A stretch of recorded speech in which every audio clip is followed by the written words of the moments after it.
Hi, this is Bill O'Hanlon of GetYourBookWritten.com, and I wanted to talk to you about why you should never write your book before you sell it. Now, there's an exception for this in terms of fiction and children's books, but I'm talking about nonfiction books, which is one that I've written. I've written 29 books, and I can tell you that I've never written a book before I sold it. Now, that seems counterintuitive, and some people are new to the publishing thing or just don't know that much about it or are a little surprised about that.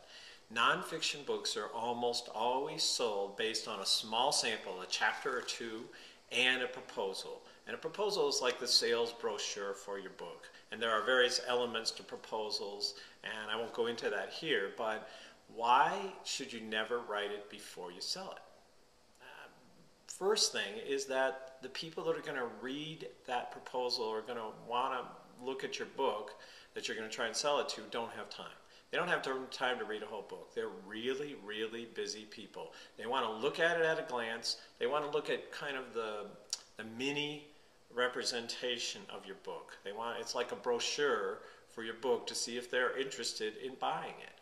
So it's like a sales pitch, a brochure, a summary of it, and it has to be succinct, really short as you can make it and still cover the territory, and because they don't have time. The second thing is, most editors and most agents, those are the ones you're going to send your proposal to, they know, because they've dealt with authors before. Authors can be a little weird in this way.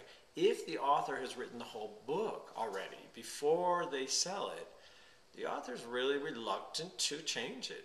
You can understand, you put a lot of time into it, sometimes a year or 2 years, or just a lot of effort, a lot of work, and then someone says, you know what?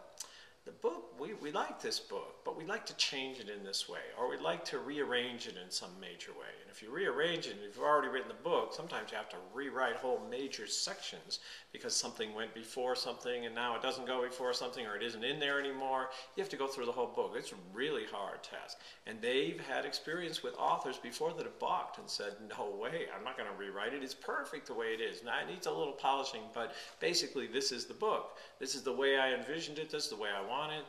And if you're Stephen King, you can probably get away with that. But the rest of us, probably we should take advice. These people are in the publishing business. They sort of know their business, and they know probably what'll sell. And almost always, when they made suggestions like that to me, in the planning process, the book has become better because of it. I was a little too close to it, and I couldn't see that as a reader, somebody wouldn't understand something. So rearranging it would make it a little clearer and a little more sellable.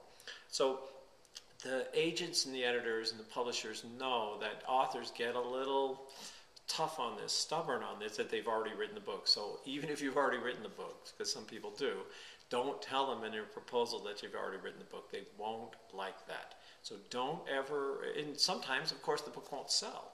And then I have to go pitch them another idea. So you get all attached, you've written the whole book. Don't put in the time, don't get so attached.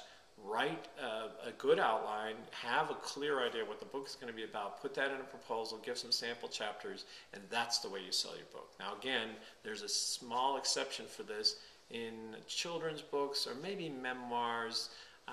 That's a nonfiction thing.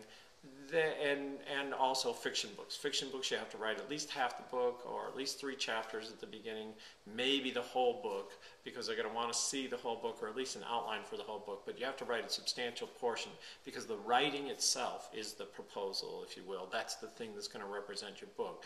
And in that case, you should write the book. But I'm talking about nonfiction books, books that are about factual subjects or programs or ideas. These books, you shouldn't write the book before you sell the book. Write a proposal, send that proposal off, and change it if it's not working.